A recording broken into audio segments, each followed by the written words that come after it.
Members of the 20th Legislative Assembly of the Northwest Territories were sworn into office today in Yellowknife. The energy was palpable at the event, and the gallery was packed. Good evening. I'm Megan Roberts. Today's ceremony at the NWT Legislative Assembly started with all of the newly elected MLAs taking 3 oaths. The Oath of Allegiance is where representatives swear allegiance to King Charles III. Then the Oath of Loyalty, in which MLAs swear loyalty to the people of the Northwest Territories. And lastly, the Oath of Office, swearing they are qualified to perform their duties in office and will not allow outside influence to interfere in their duties. After the swearing-in, it was time to celebrate. Well, we've had a great week working together. This time, the Assembly, we're slowing down our orientation process. We're getting to know each other. We're getting to know the issues that are important to our riding, and we're getting to know the job. And it's a great mix of people with experience, new people, new ideas, people who kind of sat on the sidelines like myself and are coming back now, and everyone's really vibing, and I think that's good. I think the Assembly's about to get its mojo back, and we're going to make big things happen for the Northwest Territories. The next step is to select the Speaker, Premier, and Cabinet. Nominations will happen next week on Thursday.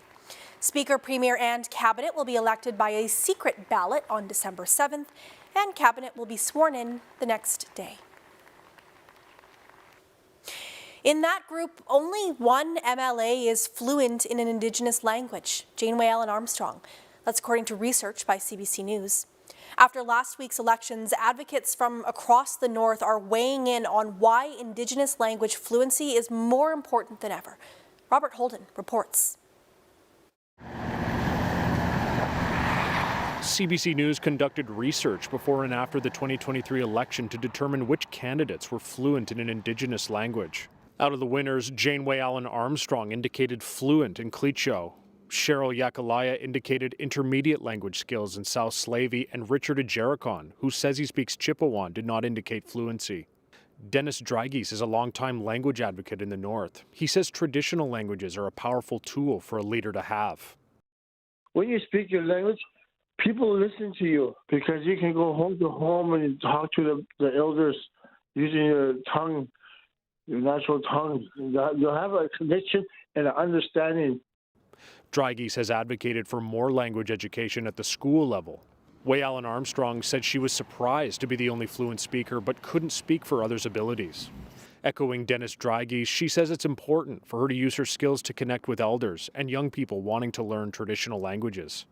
You can communicate openly and freely with your people, and especially the elders. They want to know what's going on, and they want to hear from you. Way Allen Armstrong says she looks forward to working with the territory to promote Indigenous languages. The NWT Official Languages Act recognizes 11 official languages, including 9 Indigenous languages, and English and French. Robert Holden, CBC News, Yellowknife. The fall sitting of Yukon's Legislative Assembly is over. It ended with MLAs passing a $153 million supplementary budget. But as Chris Windier reports, the path to getting there wasn't easy. The final question period Thursday was one of the grumpiest of the session. The Yukon Party once again accusing the government of underfunding healthcare and painting a picture of a system on the brink of collapse. Premier Ranj Pillay says that's why the Yukon Party should have supported the government's supplementary budget. We hear it all the time that, a vote downstairs today in the Legislative Assembly, it's a vote of confidence against the government. No, it's a vote for money. It is a vote today for money. If you vote against it, you are not supporting the money that is in the supplementary budget. If you vote for it, you support the money that's in the budget. So today what we'll see is more politics, again at play. But opposition leader Curry Dixon says the party's attacks on the government over health care are well-founded. He says his party has heard from doctors and patients alike and pieced together leaked documents and public records. And anyway, Dixon says it's not the opposition's job to vote for government bills. This is something that's been going on for years. Year after year, the amount going to the hospital is insufficient for their operations. And that's why we see a reduction in services today. So we don't think that the budget they have before us is sufficient. But even, setting that aside, the vote on the budget is an expression of confidence in the government. And we, as the official opposition, certainly do not have confidence in this government. The budget cleared the House yesterday with the NDP voting in favor. That's because of the NDP's confidence and supply agreement with the Liberals. NDP leader Kate White says the Liberals did test her patience under that deal. And so when I'm frustrated, I go through a list, and I actually have some of them on like a door because I have to remind myself because I forget. And I remind myself, this is why I'm doing it. This is why I'm doing it. This is why I'm doing it. Because it's way easier just to oppose. It's so much easier to just oppose.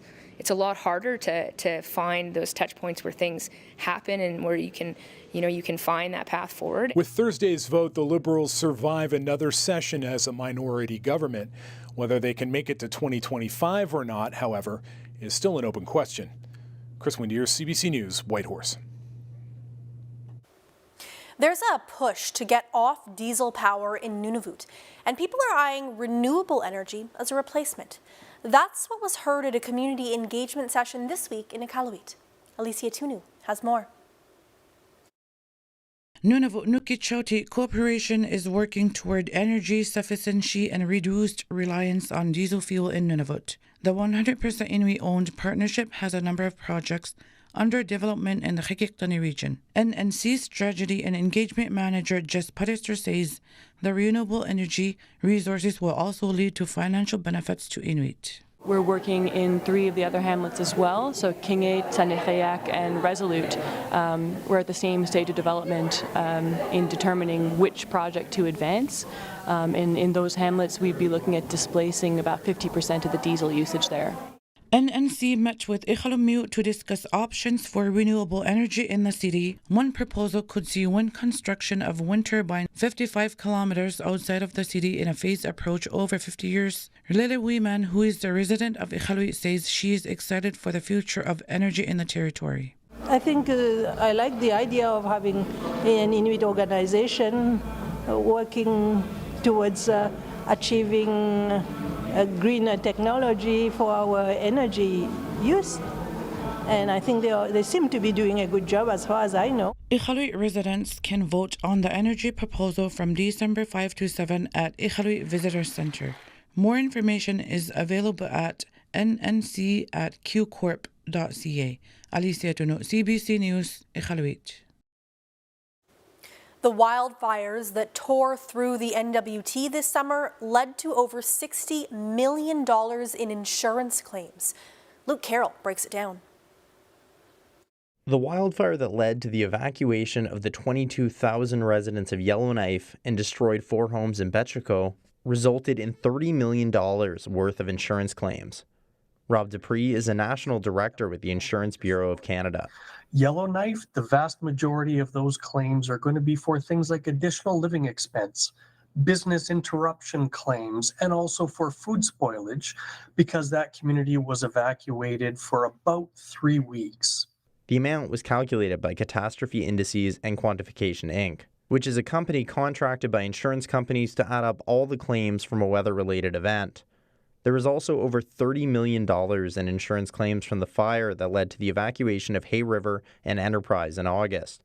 Over 4,000 people had to leave, but those claims are largely from damage caused by wildfire, as it destroyed numerous homes in Enterprise, Paradise Gardens, and on Patterson Road. There were also multiple vehicles destroyed when residents tried fleeing. The $30 million does not include the devastation the Kaloodache First Nation experienced in May, when numerous homes were destroyed by a nearby fire. It also doesn't include the amount of insurance losses from the Fort Smith evacuation. Luke Carroll, CBC News, Yellowknife. After 3 days of intense blizzards in the Kivadluk region, people in Arvit are recovering from the aftermath. The severe weather with 100-kilometer winds resulted in property damage and a loss of life. A 27-year-old man died during the storms. 50 buildings and the airport all lost power. Arvit's mayor says people come together during tough times. I know that Awamiut are stepping in. They always do on any situation that may arise. Everyone gets up and works as a team. Savikatuk says high winds aren't new, but calls this storm an eye-opener. He says communities need to be more prepared for disasters, and the government of Nunavut needs to take action. I think rather than just talking and planning, I think more has to be done. Having more standby generators on hand, that kind of stuff, and more specialized equipment that could operate in zero visibility in case of emergencies. Several homes were still without power today. Quidlick Energy Corporation says someone has been sent to the community. The blizzard ended yesterday. A Nunavut judge has ruled that mandatory driving bans do not violate Inuit hunters' rights. The case centered around the argument that bans for people charged with impaired driving violate Inuit hunters' rights under the Charter and breach Inuit rights under the Nunavut Agreement. Lawyers for a group of Inuit hunters argued that ban prevents them from using vehicles to hunt out on the land. Justice Paul Bychuk said the hunters involved in the case did not explain how a driving ban would prevent them from hunting, and found that Inuit hunters could still access the land on other people's vehicles. A Northwest Territories judge approved the sale of Blatchford Lake Lodge today. The buyer is a Nunavut tour company, Arctic Kingdom Polar Expeditions. The deal is subject to financing, and there are other conditions that need to be met. If they are fulfilled, the sale will go through in 15 days. If not, the lodge will go back on the market.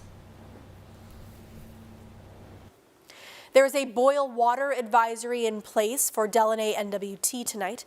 The Territory's Chief Public Health Officer issued the notice late this afternoon. It says the water should be boiled for at least 1 minute before being used for things like drinking, cooking, washing produce, and brushing teeth. You can use water for bathing, though. The NWT government says this advisory is precautionary because the water has a higher than normal turbidity, or there's mud in the water. No illnesses have been reported. A Nunavut judge has found a man not guilty of attempted murder. 23-year-old Jordan Kovic was charged after he ran over a man with a snowmobile in Iqaluit in December of 2019. Today, Justice Susan Charlesworth said Kovic intended to severely injure the man, not kill him. Kovic did plead guilty to aggravated assault. He was sentenced to time served and will be released from custody. He'll be on probation for 3 years and must not consume alcohol. For the first time since a Fifth Estate investigation into Buffy Sainte-Marie's claims to Indigenous heritage, the singer is pushing back in a public statement. Jeff Leo broke the story, and he has her response. The Fifth Estate located Buffy Sainte-Marie's birth certificate in the town hall of Stoneham, Massachusetts, contrary to her often repeated claim that she was born in Saskatchewan. I can say absolutely with 100% certainty that this is the original birth certificate. In her statement, St. Marie says it was quite shocking to hear a city clerk say she had 100% confidence in its authenticity. She added that she had a birth certificate for her whole life, but never knew if it was authentic. However, for decades, she had claimed she had no birth certificate. In her statement, she also points out that it was common for birth certificates of Indigenous children to be created by Western governments. St. Marie claims that may have happened in this case. I think she's grasping at straws, really. Michelle Good is a retired lawyer from the Red Pheasant Cree Nation in Saskatchewan. She says the details on the certificate indicate to her that it is original. The weight of the child, the time of the birth, those kinds of things you're not going to see, in my opinion, on a replacement birth certificate. St. Marie says the most important thing is that she has been adopted by a family on the Piapot First Nation and accepted in the community. She writes that being an Indian has little to do with sperm tracking or colonial record keeping. It has to do with community, culture, knowledge, teaching, who claims you, who you love. Michelle Good disagrees. That you cannot choose to be Indigenous. It's something that you are born as. This is all just as new and confusing to us as it is to anyone. Ira LaValle is the acting chief of the Piapot First Nation. He says people in his community are divided. They were hoping she would make a statement to clear things up. But he says this statement fails to do that. I wish Buffy would give us a reason to defend her or or not. Lavallée says many in his community are still prepared to embrace Ste. Marie despite the controversy. But he says others are waiting for proof that she does have Indigenous ancestry. To date, Buffy Ste. Marie has not addressed these issues with CBC. Jeff Leo, CBC News, Regina.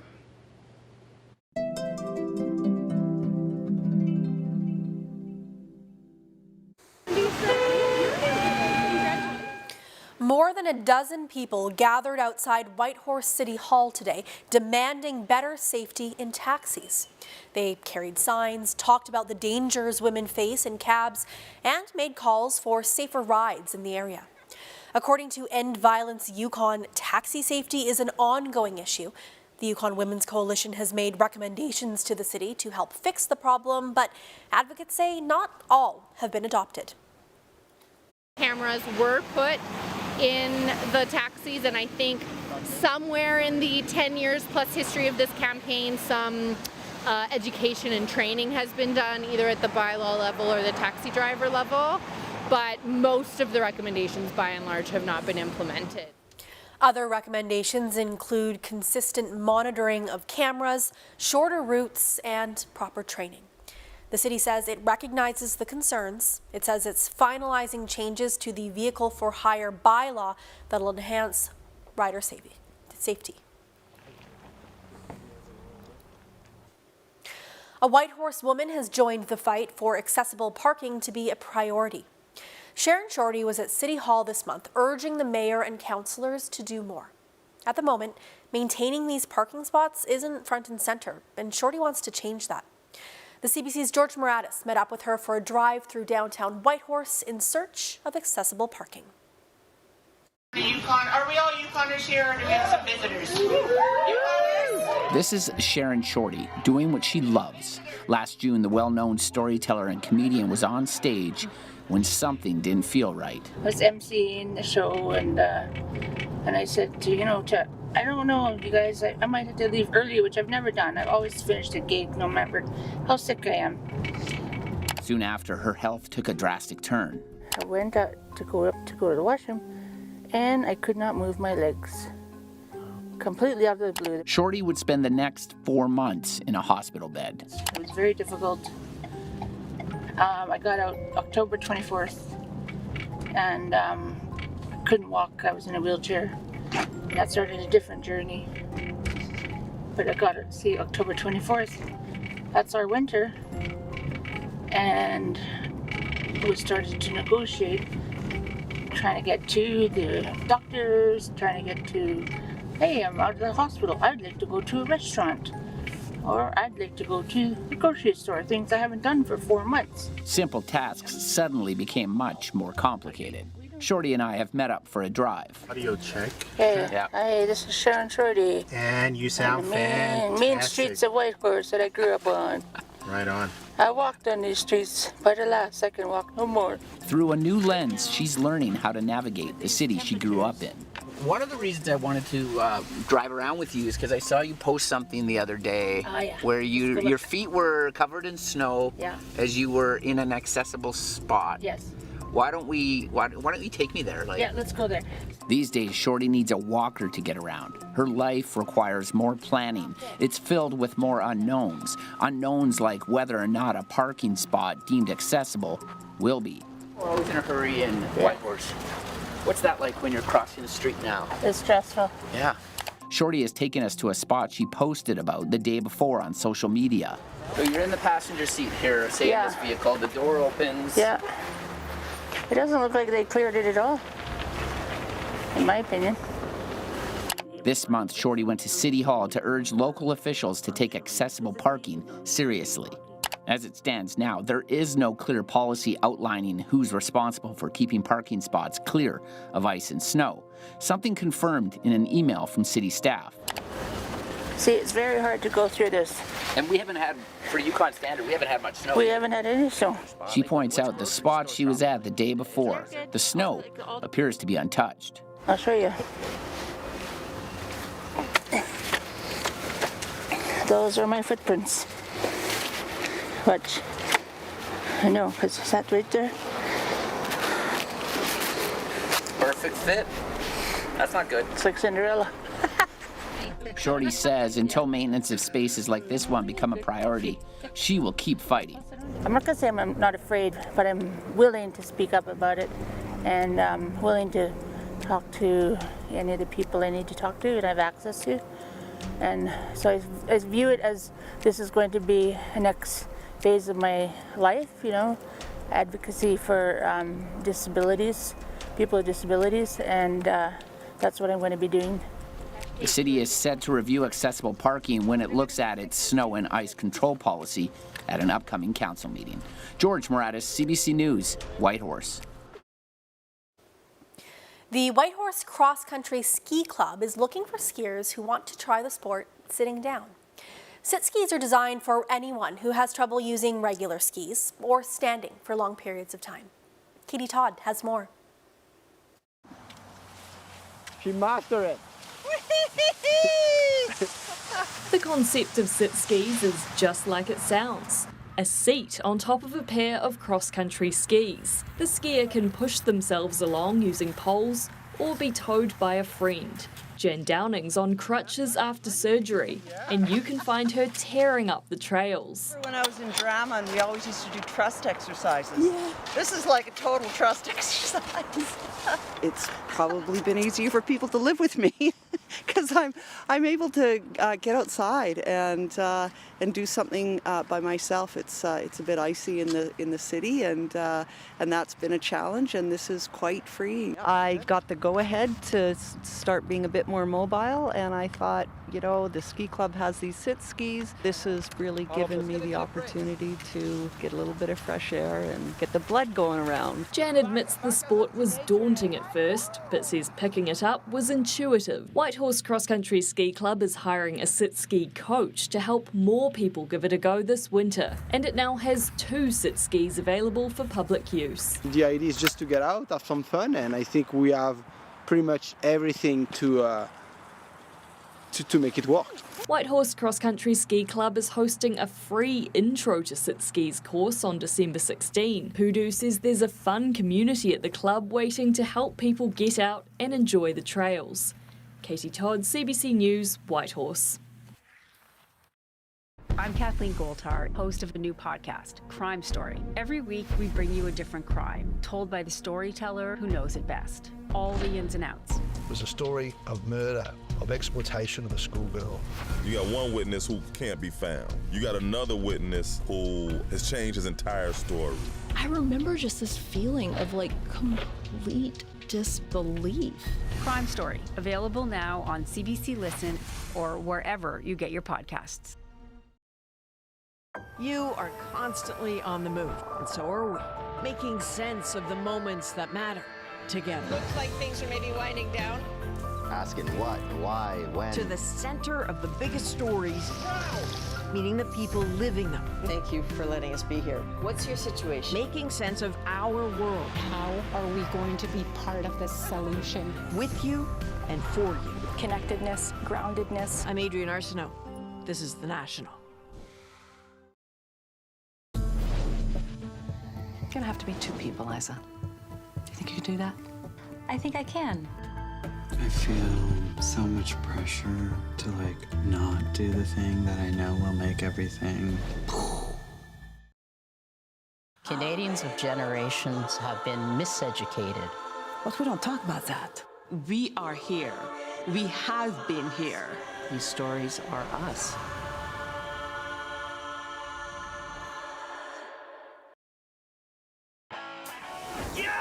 Yeah, dog! Oh. An absolute classic. All right. Let's go! Yeah! This is The National.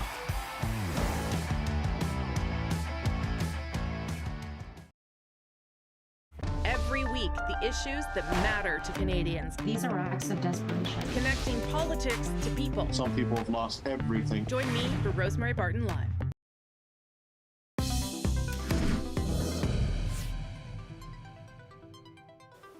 Today is the final day of Indigenous Fashion Week in Vancouver.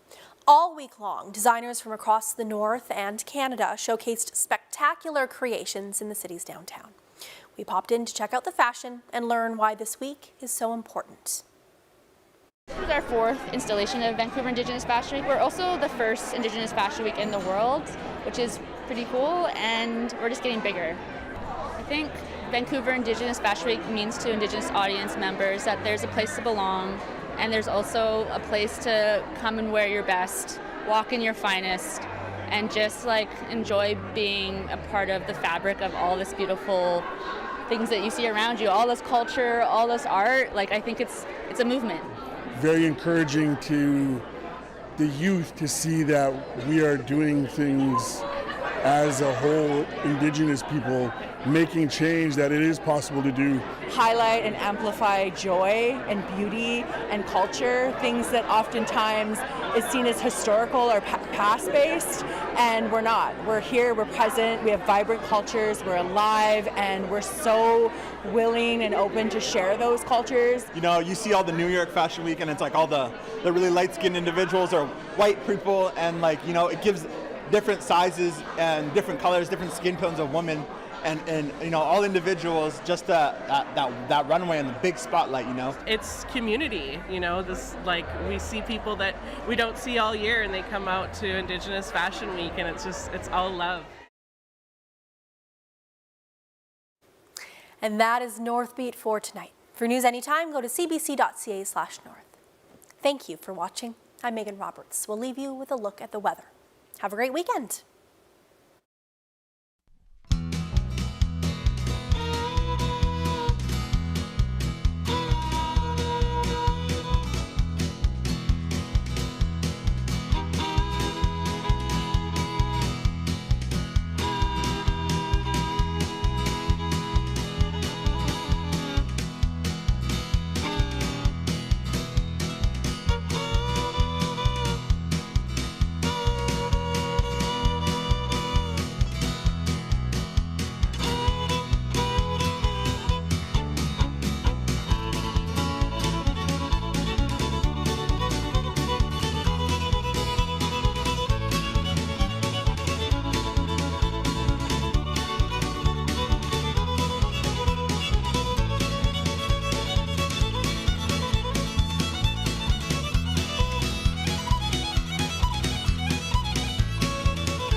You're not a millennial. Yeah, well, Dr. Dre's not a doctor. I feel like such an imposter.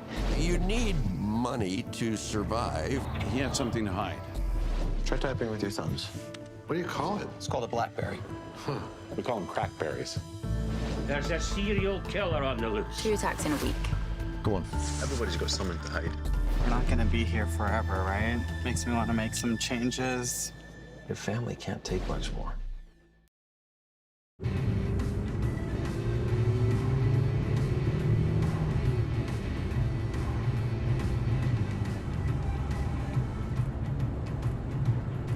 Think you're a better driver when you're high? Think again. No alcohol, no drugs, no victims. A message from Mad Canada. I want my children home where they should be. You'll go to jail if you don't sign. There's gonna come a time you'll feel the darkness. You don't let them win.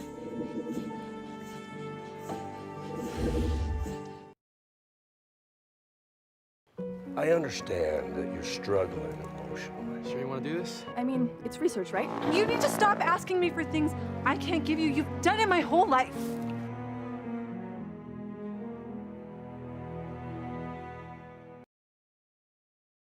We have an incredible show lined up for you tonight. Wow!